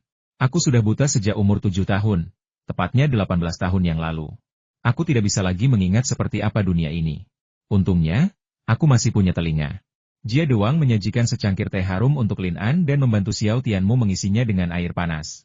Xiao Tianmu menyerahkan jimat harimau itu kepada Lin An dan bertanya, apakah kakak tertuaku yang memberimu jimat harimau ini? Lin An mengangguk acuh tak acuh, tetapi kemudian dia ingat bahwa Xiao Tianmu tidak bisa melihat gerakannya. Jadi dia berbisik, dia bilang kau akan memberitahuku sesuatu. Xiao Tianmu mengambil cangkir teh, menyesapnya, dan berkata, apa yang ingin Anda ketahui dari saya, Tuan? Lin An berkata, 4 bulan yang lalu, kontingen beranggotakan 100 orang dari kem kepala harimau Shizhou tiba di Gunung Tianlang untuk menumpas para bandit. Sayangnya, pasukan elit ternama dari Sichuan ini disergap di Gunung Tianlang dan dijebak oleh bandit yang dipimpin oleh pemimpin bandit Yan Kui di lembah Fenglang, mengakibatkan banyak korban jiwa. Menurut penyelidikan saya, hanya 3 orang yang lolos dari lembah Fenglang. Sekembalinya ke Shizhou, mereka menemui ajalnya, dieksekusi oleh gubernur Shizhou yang murka, Lord Li. Ekspresi Xiao Tianmu tetap tenang. Auranya setenang biasanya, dan ia memegang cangkir teh dengan erat di tangannya. Kata-kata Lin An sama sekali tidak membuatnya tergerak. Lin An berkata, Komandan 100 prajurit di Batalion Kepala Harimau adalah seorang jenderal bernama Yao Mo. Saya memeriksa laporan pertempuran berikutnya, yang menyatakan bahwa Yao Mo dan prajurit lainnya tewas di lembah serigala tertutup. Xiao Tianmu berkata dengan tenang, Tuan Lin pasti sudah berusaha keras sebelum datang ke sini. Lin An berkata, saya baru saja tiba di Qingyun sebagai pejabat, dan kebetulan menemukan beberapa hal aneh. Saya hanya ingin masa jabatan saya berjalan damai dan lancar, dan saya tidak ingin ada masalah. Xiao Tianmu bertanya, apakah kamu menikmati malammu di penjara Qingyun? Lin An tak kuasa menahan tawa ketika mendengarnya bertanya demikian. Malam itu, ia tak sengaja ditangkap oleh petugas patroli malam dan dibawa ke penjara. Hal inilah yang membawanya bertemu You Batian dan Jia Doang. Ia sudah tahu hal ini dari pertanyaan Xiao Tianmu. Pasti Jia Doang yang menceritakannya. Lin An berkata, aku tak akan pernah melupakannya. Xiao Tianmu berkata, Yang Mulia datang ke Qingyun, tetapi alih-alih pergi ke pemerintah daerah untuk menduduki jabatan Anda memilih untuk tetap anonim dan melakukan kunjungan pribadi dengan menyamar. Dedikasi seperti itu sungguh mengagumkan. Lin An berkata, itu adalah kombinasi keadaan yang aneh. Sejujurnya, saya tidak bermaksud untuk tetap di dalam sel. Xiao Tianmu berkata, terkadang, semakin berbahaya suatu tempat, semakin aman tempat itu. Pertempuran lembah Fenglang mengakibatkan banyak korban. Hanya 11 dari 100 prajurit di kamp kepala harimau yang berhasil lolos. Selain 3 prajurit yang berhasil kembali ke Shizhou, 2 lainnya luka parah dan meninggal dunia satu persatu. Dengan kata lain, hanya 6 yang selamat. Pada titik ini, wajah Xiao Tianmu dipenuhi rasa iba. Lin An bertanya, apakah You Batian Youmo? Xiao Tianmu tidak menyangkal maupun mengakuinya. Ia menghela napas dan berkata, karena kau sudah menebaknya, kenapa kau tidak melaporkannya ke atasanmu? Lin An berbisik, siapa dia? Tidak ada hubungannya denganku. Aku hakim Kabupaten Qingyun. Cukup bagiku untuk melakukan pekerjaanku dengan baik. Xiao Tianmu berkata, kamu baru di Qingyun dan sepertinya tidak familiar dengan apa yang terjadi di sini. Alasan para bandit di Gunung Tianlang begitu merajalela sebenarnya karena mereka punya kaki tangan di Kabupaten Qingyun. Lin An terkejut. Ia belum pernah mempertimbangkan hal ini sebelumnya. Jika pernyataan Xiao Tianmu benar, bukankah itu berarti para pejabat dan bandit itu orang yang sama? Ia merenung sejenak. Sejak upaya pemberantasan bandit gagal, kelompoknya telah mengintai di Kabupaten Qingyun, diam-diam menyelidiki. Seharusnya mereka tahu lebih banyak daripada dirinya. Ia tidak bisa tidak mempercayai kata-kata pria ini, tetapi ia juga tidak bisa sepenuhnya mempercayai mereka. Ia berbisik, apakah kau juga dari Batalion Kepala Harimau? Hari ini adalah pembaruan ketiga. Bab ini adalah pembaruan tambahan untuk pemimpin aliansi Jin Muchanchen. Pemimpin aliansi V5. Berterima kasih kepada saudara-saudara atas dukungan mereka. Xiao Tianmu menggelengkan kepalanya dan berkata, saya buta. Siapa di kamp militer yang mau menerima orang buta? Saya sudah tinggal di sini selama lebih dari 20 tahun dan saya penduduk asli Qingyun. Lin An tersenyum dan bertanya, bagaimana Anda dan saudara Yo bisa saling mengenal? Dia menyelamatkan hidupku. Jawabannya sederhana, tetapi menjelaskan dengan sangat baik mengapa seseorang harus mengambil risiko untuk membantu Yo Batian. Lin An bertanya lagi, apakah Jia Doang dan Jia Liu juga dari kamp kepala harimau? Xiao Tianmu berkata, Jia Liu ada di sini, tapi Jia Doang tidak. Jia Liu mengikuti kakak tertuaku dan melarikan diri dari lembah Fenglang, dan untuk sementara bersembunyi di desa Hongliu. Lin An berkata, saya dengar dari saudara Yo bahwa tujuannya tinggal di sini adalah untuk menunggu kesempatan membalas dendam. Xiao Tianmu berkata, selama pertempuran di lembah Fenglang, kelompok saudara yang dipimpin oleh kakak tertua saya hampir dibantai oleh para bandit. Hanya 6 orang yang selamat. Selain kakak tertua saya yang dipenjara, sisanya bersembunyi di Kabupaten Qingyun. Mengapa kamu tidak lari dari sini? Xiao Tianmu berkata, jika aku melarikan diri, aku takkan pernah bisa membersihkan diriku dari ketidakadilan yang telah kuderita. Kakak tertuaku selalu memperlakukan prajuritnya seperti saudara. Kali ini, aku akan membalaskan dendamnya meskipun itu berarti mempertaruhkan nyawanya sendiri. Lin An berkata, lagi pula, dia komandan batalion kepala harimau. Dia khawatir orang lain akan mengetahui keberadaannya, jadi dia punya ide untuk bersembunyi di sel penjara. Kau yang bertanggung jawab atas perimeter. Kalau ada berita penting, cari cara untuk melaporkannya kepadanya. Xiao Tianmu berkata, tidak sulit untuk masuk penjara di Qingyun. Su Qinglian serakah dan tidak pernah melewatkan kesempatan untuk memeras. Jika seseorang hanya fokus pada uang, dia akan mengabaikan banyak masalah lainnya. Lin An tak kuasa menahan senyum saat teringat gugatan hukum sebelumnya antara Jia Liu dan Jia Doang. Keduanya rela menerima banyak pukulan hanya untuk menyebarkan berita. Seandainya ia tidak melihat kekurangannya, strategi ini pasti berhasil. Xiao Tianmu berkata, kudengar situasi Tuan Lin saat ini agak buruk. Kabar baik tak sampai jauh, tapi kabar buruk bisa sampai ribuan mil. Xiao Tianmu juga mendengar bahwa hakim daerah yang baru telah menjadi tikus yang menyeberang jalan dan semua orang berteriak dan memukulinya karena ia memaksa warga untuk menyumbang uang guna membangun kembali jembatan Qingyun. Lin An berkata, saya baru di tempat Anda, dan saya tidak mengenal tempat ini. Wajar jika saya bertemu orang-orang yang memanfaatkan saya. Mereka telah mencoba segala cara untuk menjebak saya, menyebabkan saya kehilangan dukungan rakyat. Xiao Tianmu berkata, jika ini benar-benar dilaksanakan, 5 tael perak per rumah tangga, aku penasaran berapa banyak keluarga yang akan terpaksa berpisah. Ia menggelengkan kepalanya perlahan dan berkata, aku tidak percaya orang bijak seperti Tuan Lin akan membuat keputusan sebodoh itu. Lin An berkata, saya telah menyusun pemberitahuan dan akan segera mempostingnya untuk mengklarifikasi masalah ini kepada semua orang. Xiao Tianmu terkekeh dan berkata, lebih sulit menghentikan orang bersuara daripada menghentikan sungai mengalir.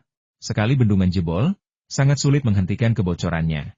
Yang Mulia tidak begitu mengenal Su Qinglian. Meskipun dia hanya pejabat tingkat 9, dia sangat ahli dalam urusan kekuasaan dan ahli dalam pemerasan dan spekulasi. Meskipun Xiao Tianmu sedang membicarakan Su Qinglian, kata-kata tingkat 9 saja sudah mengejutkan Lin An. Bahkan rakyat jelata pun memandang rendah pejabat rendahan. Namun, Lin An juga mengerti bahwa ia tidak sedang diincar. Xiao Tianmu berkata, Su Qinglian dikenal di Qingyun sebagai orang yang saleh. Sejak menjabat, Ia telah mengenakan pajak yang tinggi dan menjarah rakyat Qingyun. Ia telah menyebabkan penderitaan yang tak terkira bagi rakyat Qingyun. Sebelum Tuan Lin datang ke Qingyun, ada seorang hakim daerah yang relatif jujur bernama Yang. Karena tidak puas dengan tindakan para pejabat korup ini, ia menantang mereka, tetapi mereka terus-menerus mengucilkannya. Ia pergi ke prefektur Siesho, tetapi keluhannya ditolak. Akhirnya, ia menjadi sangat marah hingga jatuh sakit parah dan muntah darah. Musim gugur yang lalu, saat banjir musim gugur Sungai Tongji, ia pergi ke tepi sungai untuk memeriksa sungai tetapi secara tidak sengaja jatuh ke dalam air. Jasadnya tidak pernah ditemukan. Ada rumor setempat bahwa tuan yang didorong ke sungai. Lin An dipenuhi amarah yang wajar ketika mendengar ini. Aku berkata, dulu aku mengira Su Qinglian dan gengnya hanya serakah, tapi aku tidak menyangka mereka berani membunuh orang. Xiao Tianmu berkata, Su Qinglian memiliki akar yang kuat di kalangan pejabat Qingyun. Tak lama setelah kematian Tuan Yang, rumor negatif mulai menyebar. Dengan dalih bahwa nyonya yang telah berhubungan dengan pezinanya selama masa berkabungnya, Su Qinglian memimpin 3 regu Yamen ke rumah keluarga Yang dan melancarkan penggerbekan besar-besaran. Mereka menemukan 2 guci berisi perak batangan di halaman tempat Tuan Yang menginap. Nyonya yang terbebani oleh penghinaan itu, gantung diri malam itu juga.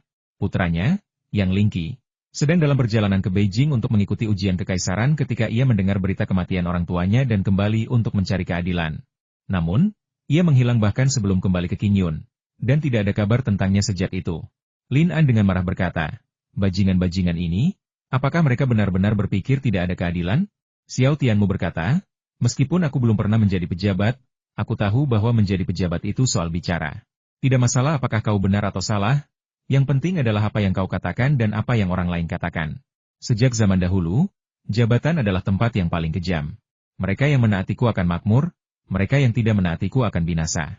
Sejak pertama kali kau tiba di Qingyun, kau telah bertindak menentang Su Qinglian. Kau sebaiknya berhati-hati di masa depan. Lin An sama sekali tidak takut. Malah, ia tertawa terbahak-bahak. Sepertinya kau sudah tahu banyak tentangku. Xiao Tianmu berkata, karena Yang Mulia begitu tertarik dengan urusan kami, tentu saja kami harus lebih memperhatikan Yang Mulia. Lin An berkata, apa yang kamu pelajari? Ceritakan padaku. Xiao Tianmu membungkuk dan berkata, sang guru datang dari ibu kota. Konon, beliau adalah putra seorang pedagang garam dari Donghai. Beliau berasal dari keluarga kaya dan dermawan. Beliau ditemani oleh 2 orang pengawal. Nona Murong adalah seorang ahli bela diri yang hebat dan bertanggung jawab untuk melindungi keselamatan sang guru. Setelah tiba di Qingyun, sang guru tidak langsung pergi ke pemerintah daerah untuk mengambil alih jabatannya. Sebaliknya, beliau melakukan kunjungan pribadi ke Qingyun. 2 hari yang lalu, beliau bahkan menyelamatkan nyawa Wan Tingseng, putra kedua keluarga Wan, dengan menyamar sebagai seorang tabib. Lin An menghela napas dan berkata, sayang sekali kamu tidak terjun ke dunia spionase. Xiao Tianmu tercengang. Apa maksudnya dengan pekerjaan intelijen? Ia melanjutkan, Yang Mulia baru menjabat beberapa hari, tetapi Anda dan Hakim Kabupaten Su Qinglian tampaknya akur. Kemarin, Yang Mulia pergi memeriksa Sungai Tongji. Sepertinya Hakim Kabupaten kami telah menugaskan Anda untuk memperbaiki jembatan Qingyun. Semalam, penduduk Kabupaten Qingyun tahu bahwa Anda, Hakim Kabupaten yang baru, ingin setiap rumah tangga menyumbang 5 tael perak untuk memperbaiki jembatan. Bukankah situasi Yang Mulia agak sulit sekarang? Lin An berkata, ini agak sulit, tapi ini bukan akhir dari perjalanan.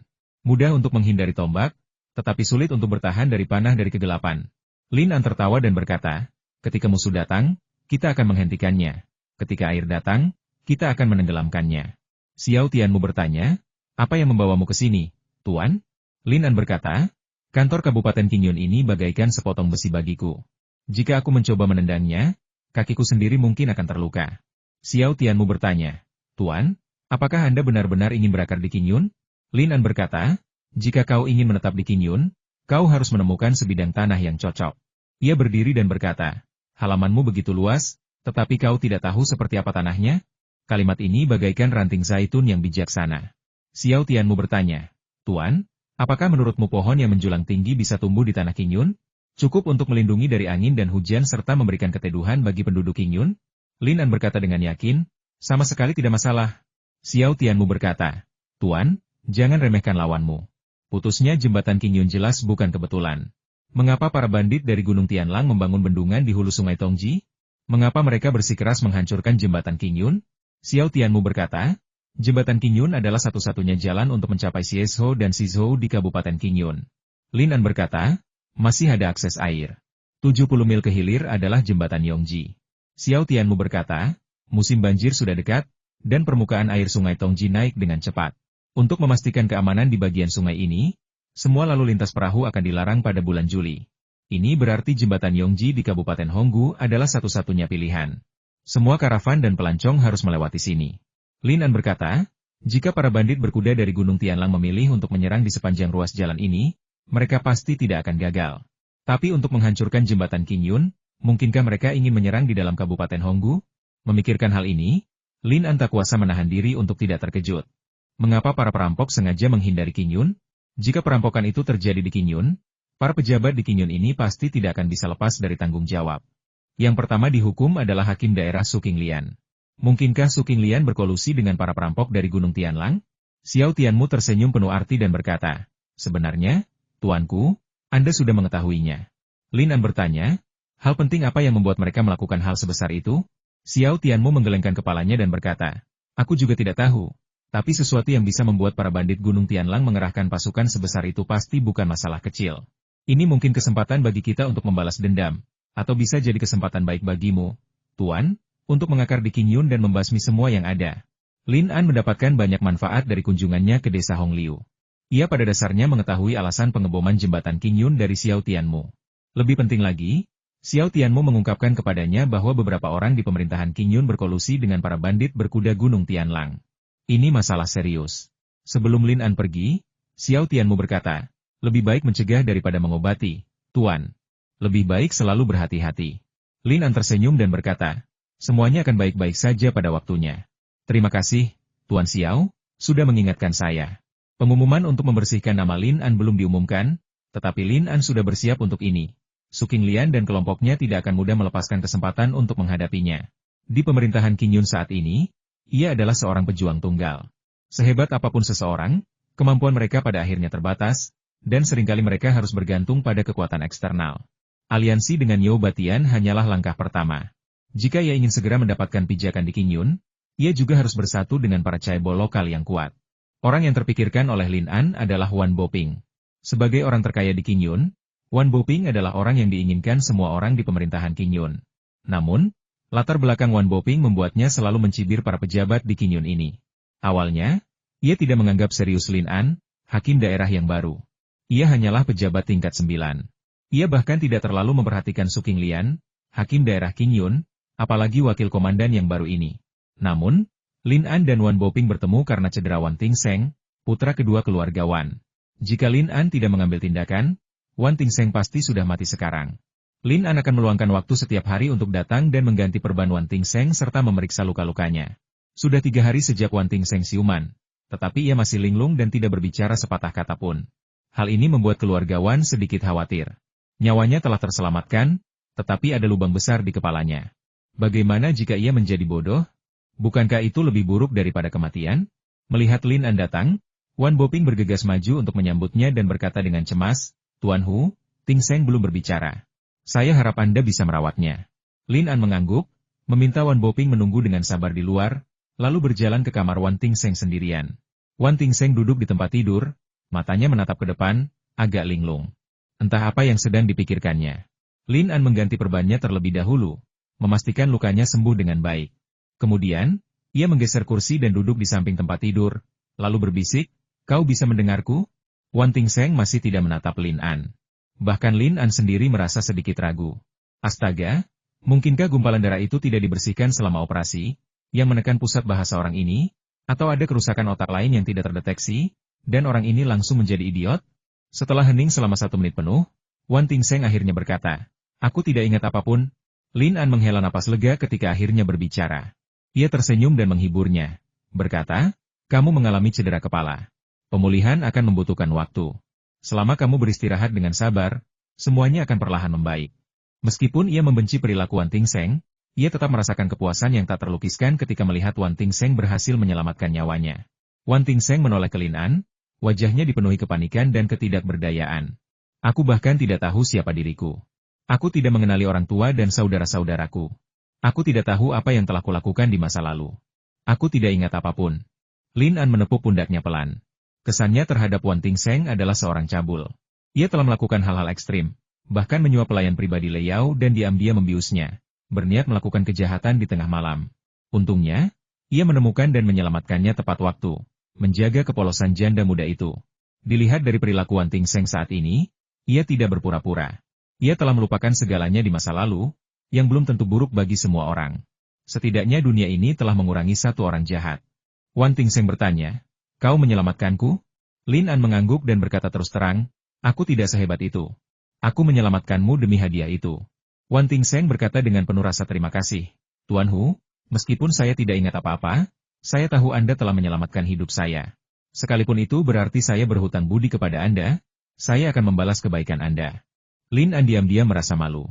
Jika Wan Tingseng tahu bahwa dialah yang memukulnya dengan tongkat itu sejak awal, dia mungkin ingin mencabik-cabiknya. Dia menghibur Wan Tingseng dengan berkata, "Jangan ada hambatan psikologis. Mereka adalah keluargamu dan tidak akan menyakitimu. Atasi kepanikan batinmu dan cobalah berkomunikasi dengan orang-orang di sekitarmu. Itu akan membantumu memulihkan ingatanmu. Mengingat kondisi fisikmu, pemulihannya tidak akan memakan waktu lama." Wan Tingseng berkata, "Terima kasih, Tuan Hu." Lin An berdiri dan pergi. Berpikir dalam hati, jika Wan Tingseng benar-benar bisa menjadi orang baik setelah bencana ini, itu akan menjadi hal yang baik, tetapi sifat orang ini sangat jahat dan kejam. Begitu ingatannya pulih, dia mungkin akan melakukan lebih banyak kejahatan lagi. Wan Boping telah menunggu dengan hormat di luar, dan tentu saja senang mendengar putranya mulai berbicara. Lin An menyarankan agar ia membicarakan sesuatu secara pribadi. Wan Boping telah mengenal hakim daerah yang baru sedikit lebih baik dan tahu bahwa tidak ada emas batangan yang jatuh dari langit. Ia pun membawa Lin An ke ruang kerjanya.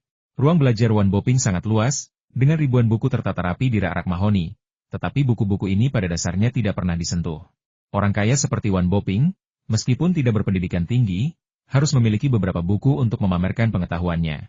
Duduk di samping teko sebesar meja biliar, seorang pelayan cantik masuk untuk membuatkan teh bagi mereka. Setiap gerakannya menunjukkan gaya seorang seniman teh kelas atas. Setelah membuatkan teh untuk mereka, ia keluar dengan anggun. Tatapan Lin An tak henti-hentinya mengikuti pinggang pelayan yang bergoyang bak pohon willow tertiup angin. Nyatanya, pelayan ini berpenampilan di atas rata-rata, dan tentu saja tak bisa dibandingkan dengan wanita tercantik seperti janda muda Leyao. Alasan mengapa Lin An bersikap begitu berlebihan adalah karena ia sengaja memperlihatkan kekurangannya kepada orang lain, agar Wan Boping terkesan serakah dan penuh nafsu. Wan Boping mengerti sesuatu dari ekspresi Lin An. Ia tersenyum dan berkata, "Pelayan ini sangat bijaksana, cantik, dan pandai membuat teh. Jika Tuan Lin menyukainya, saya akan mengirimnya untuk melayaninya." Lin An berpikir Wan Boping benar-benar rela mengeluarkan uang. Lalu ia terkekeh dan berkata, "Tuan Wan terlalu sopan. Gaji saya yang sedikit tidak cukup untuk membayar pelayan secantik itu." Wan Boping mengumpat dalam hati, "Apa maksudnya? Apa aku harus mendukungmu dengan memberimu seorang pelayan? Orang ini memang bukan orang yang murah hati sejak awal." Jadi karena Lin An mengatakan itu, ia mengambil kesempatan untuk mundur. Tuan Lin pasti khawatir dengan reputasinya. "Kalau begitu, aku akan mendukungnya untuk saat ini. Kapanpun kau ingin dia menemanimu, aku akan mengirimkannya kepadamu." Lin An terkekeh, tidak setuju maupun tidak setuju. "Kau mencoba menyuapku dengan seks? Kau pikir aku semudah itu ditipu?" Ia menyesap teh dan memuji, "Tehnya enak." Wan Boping bertanya, "Guru Hu, menurut pendapat Anda, kapan anak saya akan sadar kembali?" Lin An berkata, "Kita tidak bisa terburu-buru. Saya rasa Tuan Wan harus memikirkan dulu bagaimana mengubah tata letak Feng Shui rumah Wan." Wan Boping mengangguk saat hendak mengemukakan masalah ini.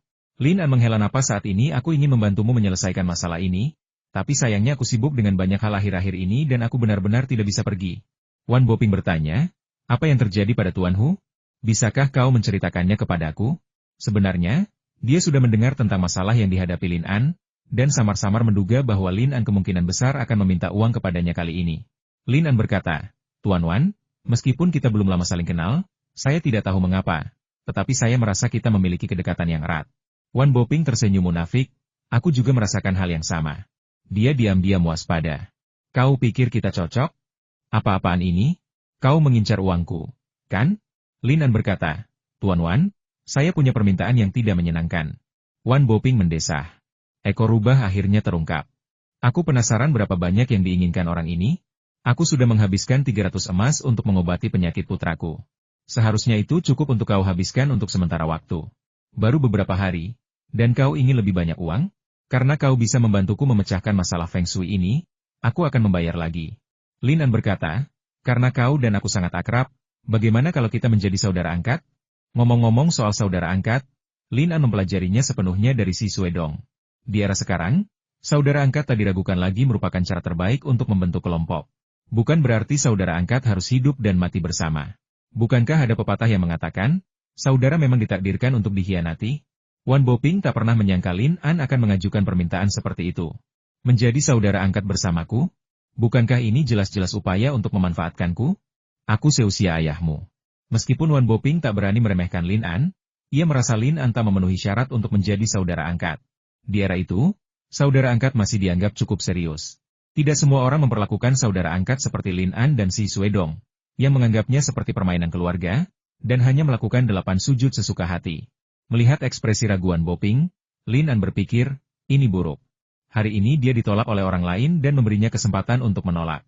Wan Boping menjawab, Tuan Hu, bukannya aku tidak ingin menikah dengan seseorang yang lebih tinggi derajatnya dariku, tapi waktu aku masih muda, ibuku pernah meminta seseorang untuk meramal nasibku dan berkata bahwa aku ditakdirkan tidak memiliki saudara laki-laki. Jadi, Lin An tertawa terbahak-bahak, diam-diam mengutuk Wan Boping karena tidak tahu malu.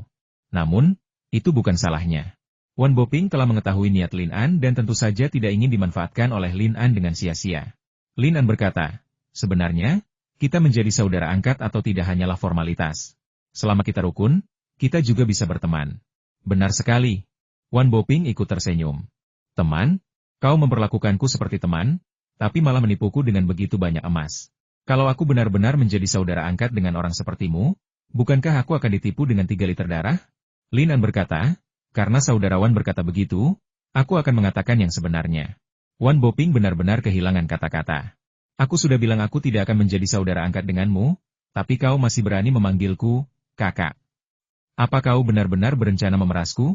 Meskipun ia sangat waspada terhadap Lin An, ia belum berani menyinggungnya. Lagi pula, ia masih membutuhkan bantuannya untuk memecahkan kebuntuan Feng Shui. Sebaiknya ia mendengarkan apa yang dikatakannya, toh tidak ada ruginya. Maka, Wan Boping berkata, Tuan Hu, tolong bicara. Seberapapun kau memanggilku dengan penuh kasih sayang, aku tidak akan mengakui saudara selicik dirimu. Ketika Lin An mendengarnya berbicara, ia menyadari bahwa ia masih berusaha menjauhkan diri darinya. Ia menghela napas dan berkata, pengadilan mengirim saya ke Qingyun untuk mengabdi sebagai pejabat. Saya datang ke sini dengan penuh semangat, bukan untuk mencapai prestasi yang luar biasa. Saya hanya berharap dapat membantu rakyat Qingyun melakukan perbuatan baik dengan rendah hati, dan menganggapnya sebagai tanggung jawab saya untuk memberi manfaat bagi rakyat. Saya tidak pernah menyangka cita-cita saya akan begitu indah, tetapi kenyataan begitu kejam. Hari ini adalah pembaruan kelima, pembaruan tambahan untuk pemimpin ACK. Sebagai versi wakil Idao, kakakku selalu berdedikasi pada tugasnya. Meskipun belum pernah bertemu denganku, aku selalu mengingat kasih sayang kakakku yang begitu dalam di hatiku. Aku masih bersama kakakku di buku baru. Tidak punya cara untuk membalas budi kakakku, tetapi aku hanya bisa memperbarui untuk membalas persahabatan kakakku yang begitu erat. Wan Boping terkekeh dalam hati. Meskipun Lin An mungkin cerdik dan licik, ia masih muda. Dari apa yang ia kumpulkan sejauh ini, ia tahu ia akan mendapat masalah begitu tiba di Qingyun. Naga yang kuat tak akan mampu mengalahkan tiran lokal. Sekalipun Lin An punya beberapa keahlian, ia belum tentu mampu mengalahkan para pejabat yang telah memerintah Qingyun selama bertahun-tahun. Su Qinglian dan gengnya semuanya veteran berpengalaman. Wan Boping sengaja bertanya, apakah Tuan Lin mendapat masalah? Lin An mengangguk dan berkata, dalam semalam, seluruh penduduk kota ini menganggapku musuh mereka. Begini, aku baru beberapa hari di Qingyun. Apa salahku sampai menimbulkan kemarahan dan kebencian seperti ini? Sampai-sampai semua orang mengutukku? Apa aku merasa bersalah? Wan Boping tak kuasa menahan senyum. Senyumnya bukan karena senang, melainkan karena ia melihat kepolosan khas anak muda dalam diri Lin An. Ia menggelengkan kepala dan berkata, kudengar Tuan Lin ingin setiap rumah tangga menyumbangkan 5 tael perak untuk memperbaiki jembatan Qingyun? Lin An berkata dengan marah, bajingan mana yang bicara omong kosong? Apa dia mencoba menipuku? Meskipun kata-kata ini bukan diucapkan oleh Wan Boping, wajah tuanya memerah ketika mendengar umpatan Lin An. Didikannya anak ini sungguh memprihatinkan. Meskipun kau pejabat rendahan, bagaimanapun juga kau tetap seorang pejabat. Bagaimana mungkin seorang pejabat bicara tanpa berpikir? Lin An berkata dengan nada kesal, Saudara Wan, apakah aku terlihat bodoh di matamu? Wan Boping mendengarnya memanggilnya kakak Wan dengan penuh kasih sayang, yang seolah menunjukkan bahwa ia mengandalkannya. Ia tersenyum getir dan berkata, bagaimana mungkin? Tuan Lin adalah pemuda tampan dengan potensi besar. Hanya orang buta yang akan berkata seperti itu. Benar. Saya baru saja tiba di Qingyun, jadi tentu saja saya tahu bahwa air bisa membawa perahu, tapi juga bisa menenggelamkannya. Hanya babi yang punya ide seperti itu untuk menyinggung rakyat jelata dengan meminta bayaran 5 tael perak per rumah tangga. Wan Boping merasa geli dengan ucapannya. Ia ingin tertawa, tetapi takut membuat Lin An marah, jadi ia hanya bisa menahannya. Ia mengangguk dan berkata, saya juga merasa masalah ini terlalu absurd, dan pemerintah belum mengumumkannya secara resmi. Lin An berkata, jelas ada yang mencoba menipu saya. Mereka ingin menghancurkan reputasi saya dan membuat warga Kabupaten Qingyun menentang saya. Wan Boping sengaja bertanya, mungkinkah Tuan Lin punya musuh di Qingyun? Lin An berkata, saya selalu baik kepada orang lain, jadi bagaimana mungkin saya punya musuh? Wan Boping berkata, berbuat baik kepada orang lain belum tentu berarti kita tidak akan punya musuh. Terkadang, kita bisa melanggar kepentingan seseorang tanpa menyadarinya. Lin An berkata, saya baru di dunia birokrasi, dan saya dengar dunia ini penuh intrik dan tipu daya, dengan para pejabat menggunakan segala cara untuk memperebutkan kekuasaan dan keuntungan. Sekarang tampaknya itu benar. Wan Boping mengangguk setuju. Saya tidak familiar dengan dunia resmi, dan saya benar-benar tidak berdaya. Sebagai seorang veteran sejati, ia sudah menyadari bahwa Lin An datang untuk mencari dukungannya. Ia tidak akan mudah ikut campur dalam urusan Lin An. Wan Boping yakin Lin An pasti telah menanyakan latar belakangnya dan mengetahui bahwa saudara iparnya, Yang Dao Quan, adalah prefek CSO. Lin An berkata, saya ingin saudara Wan memberi saya sedikit bantuan. Wan Boping berkata, sebisa mungkin, saya akan membantu.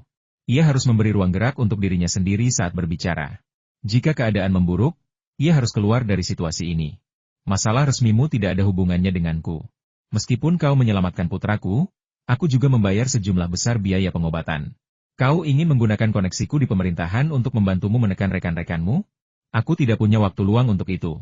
Lin An berkata, saya tidak bermaksud menyusahkan saudara Wan, tetapi jika menyangkut karakter moral dan prestisi yang tinggi di Kabupaten Qingyun, Anda adalah orang yang paling dihormati. Meskipun Wan Boping tahu pria itu sedang menyanjungnya, ia tetap merasa nyaman. Sanjungan tak pernah pudar, dan meskipun Wan Boping kaya raya, disanjung seperti ini oleh pejabat setempat adalah suatu kehormatan. Meskipun ia berusaha menahannya, secercah kegembiraan masih terpancar di sudut matanya. Ia berkata dengan rendah hati, Yang mulia, saya terlalu baik. Lin An berkata, saya selalu ingin mengatakan kebenaran. Saudara Wan, Anda tidak hanya sangat dihormati, tetapi juga seorang pemimpin bisnis di Kabupaten Qingyun. Pengaruh Anda di dunia bisnis tak tertandingi. Jika Wan Boping dianggap tidak layak menyandang gelar sangat dihormati dan berbudi luhur, ia sungguh layak menyandang gelar pemimpin bisnis. Siapa di Kabupaten Qingyun yang lebih kaya darinya? Semakin tinggi pujiannya, semakin berat pula jatuhnya. Meskipun Wan Boping merasa lega, ia tidak mengendurkan kewaspadaannya. Ia menggelengkan kepala dan berkata, aku tidak pantas mendapatkannya. Tuan Hu, jika ada yang ingin kau katakan, bicaralah. Lin An berkata, saya ingin saudara Wan menyelenggarakan penjualan amal. Wan Boping sedikit terkejut. Apa? Apa itu obral amal? Itu istilah baru. Lin An berkata, jika setiap orang melelang sebagian barang tak terpakai mereka, hasilnya akan disalurkan untuk pembangunan jembatan Qingyun. Ini akan mendorong kebaikan dan menyelesaikan masalah pendanaan perbaikan jembatan Qingyun. Ini seperti sekali mendayung dua burung terbayar. Wan Boping berpikir dalam hati, bukankah ini semua tentang memintaku membayar setelah semua jalan memutar ini? Ia menolak. Tuan Hu, bagaimana mungkin aku pantas untuk urusan sepenting ini? Aku khawatir aku tidak mampu mengemban tanggung jawab itu. Lin An berkata, saya baru di Qingyun dan belum mengenal tempat ini. Kalau saya meminta bantuan, saya akan kesulitan menemukannya. Karena itulah saya ingin memanfaatkan pengaruh saudara Wan. Kalau saja Anda angkat tangan, tidak akan ada pedagang di Kabupaten Qingyun yang berani tidak menghormati Anda. Setuju? Wan Boping masih ragu-ragu ketika Lin An berkata, saya tidak akan menerima uang sepeser pun untuk Feng Shui kediaman Wan. Saya anggap saja sebagai imbalan atas kemurahan hati saudara Wan. Jantung Wan Boping berdebar kencang saat mendengar ini. Ia mempertimbangkan untung ruginya, lalu mengangguk pelan dan berkata, kalau begitu, aku akan gigit jari dan melakukannya sekali saja. Lin An berkata, masalah ini adalah usaha bersama antara kamu dan aku. Saudara Wan, apakah kamu mengerti?